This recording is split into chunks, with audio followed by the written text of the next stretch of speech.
Welcome back to Unerased, Black Women Speak. I'm your host, Carolyn Malachi.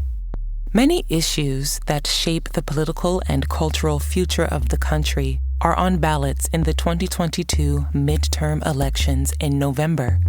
This episode of Unerased is dedicated to exploring the issues that will affect Black women. We will also examine the historical significance of the Black female vote and why it is imperative in 2022. Our guests represent thought-leading political education organizations who will offer perspectives on matters that must be kept front and center in this year's election. My name is Nicole Austin Hillary, and I am the president and CEO of the Congressional Black Caucus Foundation, Incorporated. My name is Judith Brown Dianis, and I am the executive director of the National Office of Advancement Project.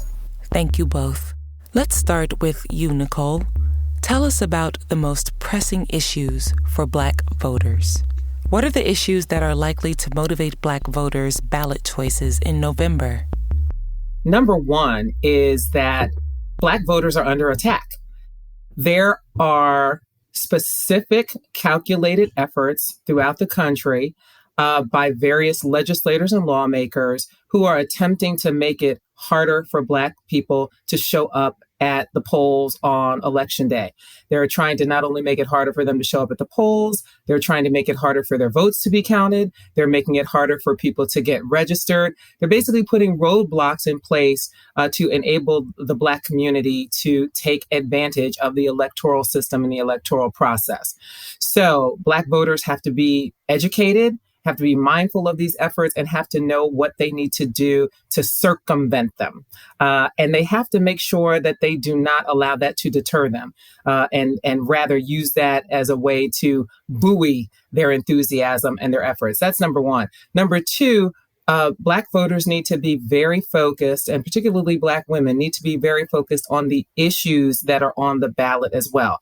There are often ballot initiatives, depending on what state or what jurisdiction you are in, things that are going to change and impact your day-to-day life. Things that are going to impact economics, things that are going to impact education and housing. Voters need to know what those issues are. And then thirdly, voters need to do what I like to say is all of our individual responsibilities, which is each one teach one, each one bring one. Voters need to make sure that they are talking to their neighbors, their community groups, their friends, their relatives, to ensure that everyone is empowered with information about access and information about the issues to ensure that we can engage as many people as possible. Absolutely. Thank you so much for that. This one is for you, Judith. Your organization, the Advancement Project, is a leader in the national movement for voting rights. At the same time, you're working on the ground in states where Black voters face many challenges to cast a ballot. How is that struggle unfolding? Well, over the past year, we have seen state legislatures pass more laws to make it harder for people to vote.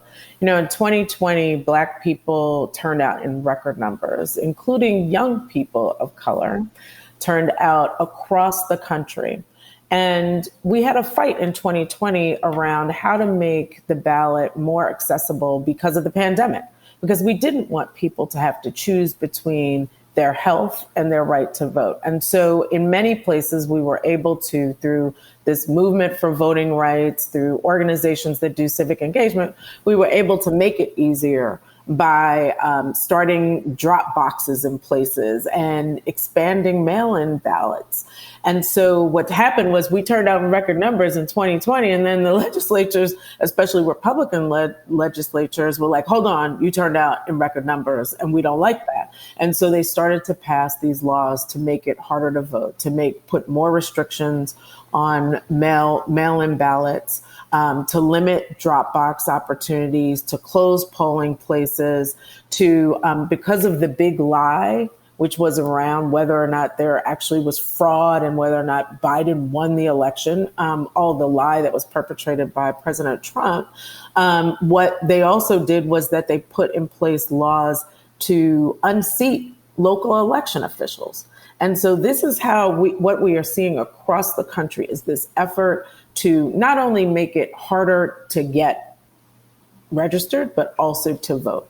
And that the people who administer our elections are being removed for partisan purposes. And so this means we just have to be very vigilant. It means there's more barriers. It means that there's more litigation as a result of that. Lawyers like those at Advancement Project and others are suing. But at the same time, voters have to be prepared for what is to come. My name is Reverend Naomi Washington Leapart. I am the founder and curator of Salt, Yeast, Light, Incorporated, and the former Faith Work Director of the National LGBTQ Task Force. I think that all of the issues that plague us disproportionately plague queer Black folk, queer and trans Black folk. We need to be concerned about mass incarceration, about an inhumane criminal justice system that, for example, disproportionately puts Black mothers, whether they're queer or not, trans or not, in jail because they can't pay bail. We need to be concerned about sexual violence that disproportionately impacts Black, queer, and trans folk, particularly Black, queer, and trans young people. We need to be concerned about what they're doing down in Florida with the quote unquote don't say gay laws. If the classroom is surveilled and policed in the ways that that legislation is suggesting, then we will be erased even from classrooms. People won't get to know our stories.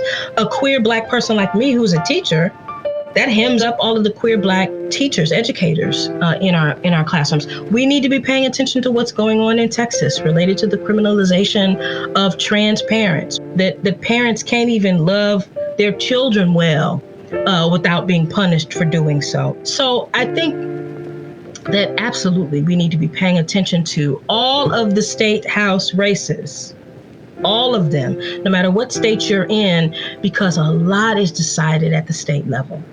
Local municipal courts matter for the daily lives of Black, queer, and trans people. Black women, queer, trans, cis, are almost 4 times more likely to die while pregnant or in the year after giving birth than white women. That's a problem. Compassion. The etymology of the word is to suffer with. A good accomplice will jump into the fire with a person who is burning up in the flames and say, they're gonna have to take both of us out. If you get in trouble, I'm gonna get in trouble because I'm your accomplice. This isn't just about rhetorical solidarity, writing a status that hashtags. We have to share the cost, share the risk of struggle.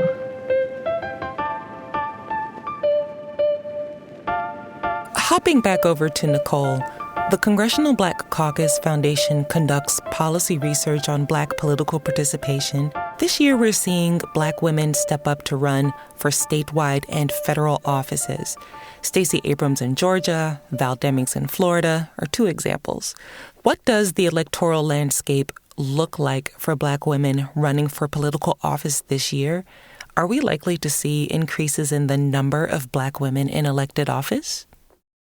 I think we are absolutely in a position to see the number of Black women elected officials increase because we have more women who are engaging in the process and who are stepping up for these leadership roles. There have always historically been Black women who were ready, able, and prepared to serve in these leadership roles. It's just that we've had so many barriers to not only accessing the ballot, but to being placed on the ballot as potential leaders. And we are at a critical moment where we have more Black women who are throwing their hats into the ring, if you will. If we have Black women who are on the ballot and who are potential leaders, if we can't get our voters into a position, and all voters in a position where they can, without being encumbered, exercise that right to vote, it's going to make it even more difficult for those women to win those positions and to rise into leadership ranks. So folks really have to look at it as a bifurcated strategy. It is important to get more Black women on the ballot, to put them in positions of potential leadership. But equally important is ensuring that voters have the kind of access to the ballot box that they need so that these women can be elected if their voters so choose to put them into those leadership positions. Judith, it appears that the fear of the Black voter is fueling massive voter suppression efforts. How are attempts at voter suppression likely to affect Black voter participation in midterm elections? And how are organizations like the Advancement Project pushing back? The demographics of our country are changing. There is the browning of America. By the year 2042 or so, this country will be made up of a majority of people of color. And so those who want to maintain power, if we start off with who actually could vote from the very beginning of this country, was white men who owned property. And while that has expanded, that group continues to want to hold on to power, even to be in charge of whether or not we should have the right to choose, whether or not we should be able to have abortions, right? And so that group continues to put in place these laws that make it harder for us to vote. The Voting Rights Act of 1965 shifted so much in this country. But since then, we have continued to be on a journey of fighting to make it real. This fear of Black voters is that they know that not only are we turning out, but that when we turn out, we are making this country lean into being an inclusive democracy. Moving us towards more progressive policies, things that the right wing in this country does not like. And so that is why we are having this continuous fight about who gets to vote and who gets to participate. And so that means that organizations like Advancement Project have to do all of the things. That means from fighting with groups on the ground to help them, support them in the legislative fights, because that's where this fight starts in these state legislatures, like in Florida and in Georgia, for example, in Texas. And so being able to push and help them. Then it also means doing litigation. We just finished a trial in Florida over their voter suppression law, and we have one that we are involved in Georgia, which will probably not go to trial until maybe the fall or later over their voter suppression law. But that also means that that voter suppression law may be in place during the midterms. And so the other thing that Advancement Project does is that we support groups that are in these communities to educate voters about what they need to vote, what the rules of the road are, because it's changing all the time. 2020, we go out and vote. And the things that we had at the top of our list in 2020, voting rights, the economy, and police reform, have not gotten done. And so we have to be able to keep our folks engaged and to understand that this is like a slow roast. It's like making gumbo. It takes a long time. You got to make the roux and you got to put in all the other stuff. And then, it takes a long time to make this democracy. Let me just say this as a follow-up to what Judy just shared. If we weren't being successful in increasing the number of voters who are registered and in the turnout, there would not be this level of effort to try and halt it. There are 15 million Black women right now who are eligible voters in this country. That is a huge number. They look at the numbers, and when I say they, I'm not talking about different parties. I'm talking about any person or persons or groups that have it as their goal to suppress the vote of any Americans. They see these numbers just like we do, and they don't want to see those numbers increase if they feel like it is going to block their political goals.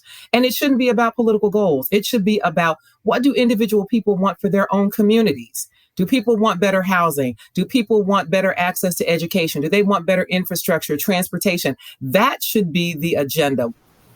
And another thing, in 2020, what happened was it's not just that we had turnout, but tens of millions of Black people took to the streets in uprisings after George Floyd and Breonna Taylor were murdered.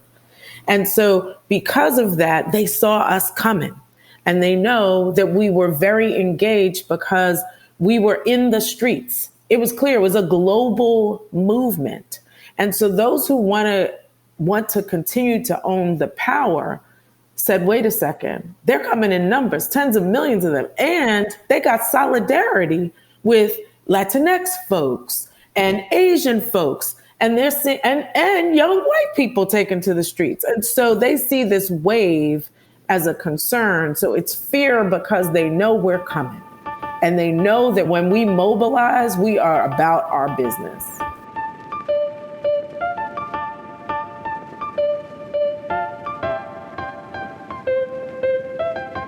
I am Dr. Elsie Scott. I am the director of the Ronald W. Walters Leadership and Public Policy Center at Howard University. And I'm also the former president and CEO of the Congressional Black Caucus Foundation.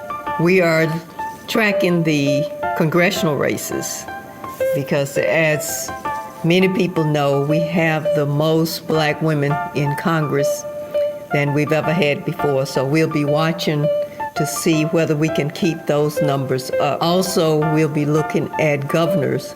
I think there are probably about 4 or 5 women that are running for governor. We have never had a Black woman governor in the United States. So we'll be tracking that. We'll also be looking at state legislatures, the ones that are having elections this year, because as we know, much of what some people refer to as oppressive legislation as it relates to voting rights come out of the states. And so we'll be very much concerned about that. But we think that we need to really pay close attention to some of the elections at the local level, because at the local level, often that's where you can really see the difference in power from one administration to another. It's easier to mobilize people to go down to a city council meeting or school board meeting than it is to get a busload of people and bring them to Washington, D.C. You know, and some of the recent polling has shown that the Democrats are going to have to not take Black women for granted anymore, because people are questioning what are they getting out of their vote. And if they don't feel like they are getting any results, then you're going to have a problem. Many people expected at least one voting rights bill to come out of the Congress, and neither bill has been passed. They were looking for the George Floyd policing bill to come out of Congress. It hasn't happened. So whereas they are happy with the U.S. Rescue bill that's bringing infrastructure money into communities, they are concerned that some of their big issues, for example, the student debt forgiveness, they haven't seen any movement on that. And so we also have to look at generational divides among Black women and make certain that the people running for office can represent both, the younger people and the older people. Older people are usually more reliable voters, but you really need the young people to be engaged, need them to run for office, need them to be enthusiastic about elections, and need them to bring along with them their family members when they go to vote.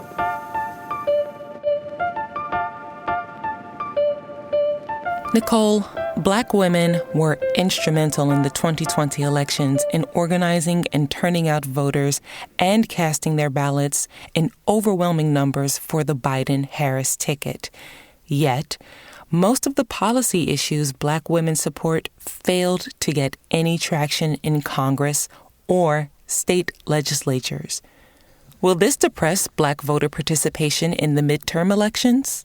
We know that we have to keep pressing and pushing, even if we don't always get what we want when we want it. And this was a part of the earlier conversation. As Judy said, this is a process. It is like creating a stew, okay?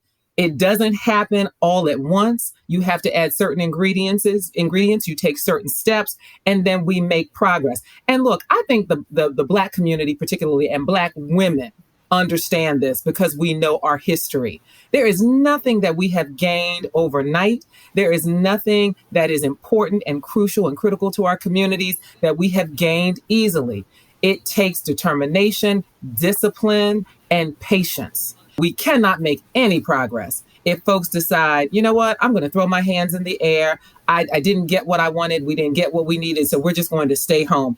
That is exactly what all of these folks that we've been talking about throughout this conversation, those people who do not want to see a unified democracy, those people who do not want to see the true culmination of a melting pot, that is exactly what they want our community members to do. And we have to make sure that we do not fulfill their wishes and that we instead get out, turn out, show up, educate ourselves, and arm ourselves with information and make sure that we can continue this steady race, because eventually we will see victories. Judith, what would you say to political strategists who point to white backlash and the many bills targeting distorted versions of critical race theory and diversity, equity, and inclusion training as evidence that the Democratic political candidates should be distancing themselves from the issues that Black voters care about? We need to be real clear that Democrats are not losing seats because of Black Lives Matter movement. It's just not accurate. And I say that because actually it's Black people who turned out in 2020 who gave Democrats the win. And those are the same Black people who took to the streets in 2020.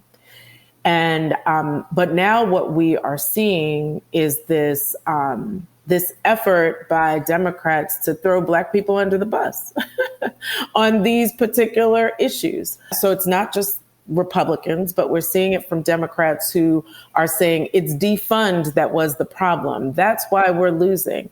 And then not only are they doing that, but they're starting to embrace again a law and order theory and policies.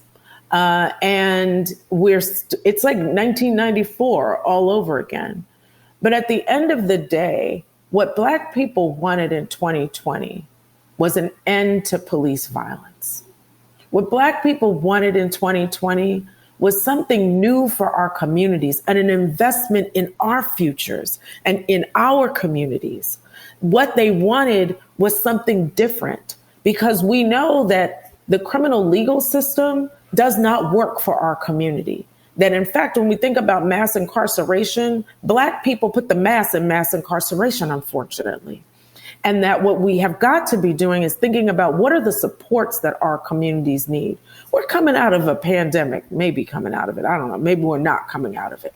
But our people have lost their jobs. Our children have been in isolation. They've lost learning time. Our people are struggling. Parents who are juggling home and work all in the same, who need support. And that is what the Democrats should be concerned about. What are we doing to invest in people? They need housing, they need jobs, they need good education, instead of thinking about it's who is to blame for these losses.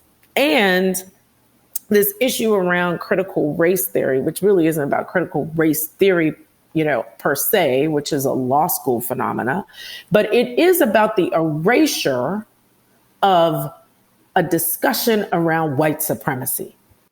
We can't say anything in school that makes white people uncomfortable. This is the same fight we've been fighting for a long time. It used to, in the 80s, it was called the fight around colorblindness and the effort to not talk about race. We've got to be clear about what this fight is about, that white folks are trying to take us back in ways that are going to undermine the progress that we have made, and that we have to keep fighting for a progressive vision of this country that invests in Black people to make us whole, and so that our communities can thrive, not just survive, but thrive.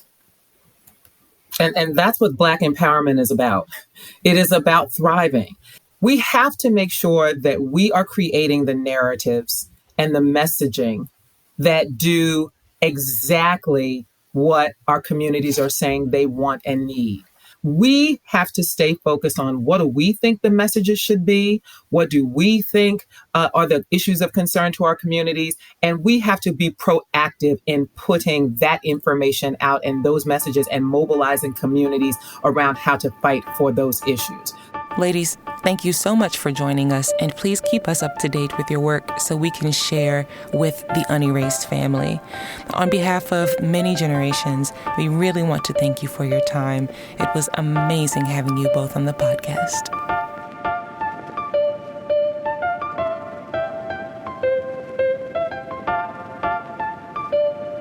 My name is Cassandra Overton Welchland. I am the Executive Director and co-convener of the Mississippi Black Women's Roundtable.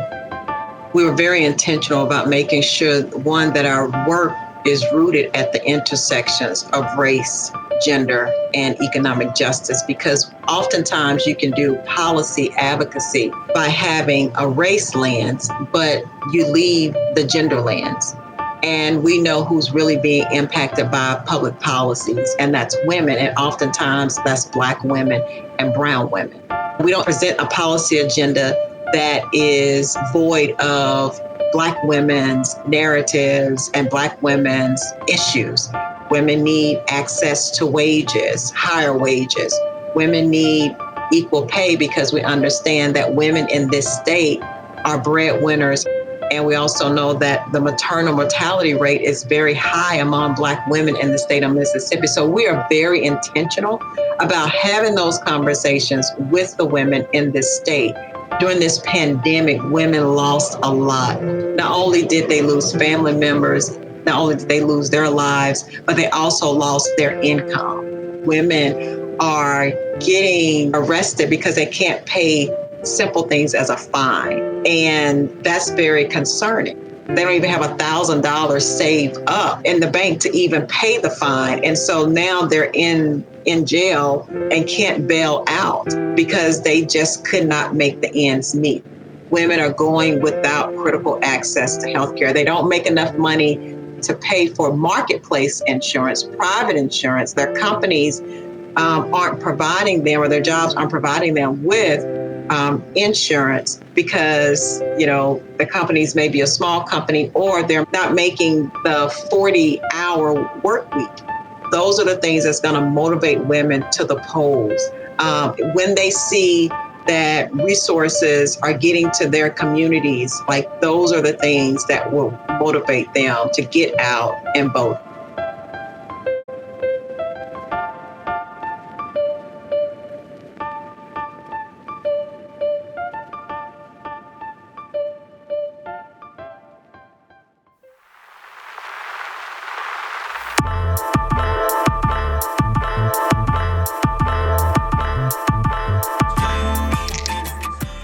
Thanks for listening to Unerased Black Women Speak, made possible by support from the Craig Newmark Philanthropies, the Park Foundation, TD Charitable Foundation, and anonymous donors.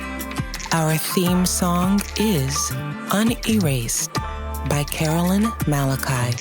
We had help from recording engineer Ashley Donald, Joya Jefferson Nuri, Joshua Levi Perrin, Alyssa Davis, Alex Kavoris, Jovita Hill, Rosemary Mealy, Marisol Bello, and social media coordinators Antoinette Miner and April McKellar Perry. Our coordinating producer is Stephanie Renee. And our audio producer and host is Carolyn Malachi. Gwen McKinney is our creator and executive producer. All of us at Unerased Black Women Speak invite you to tune in to our next episode. While you're there, please subscribe and visit us online at unerasedbws.com.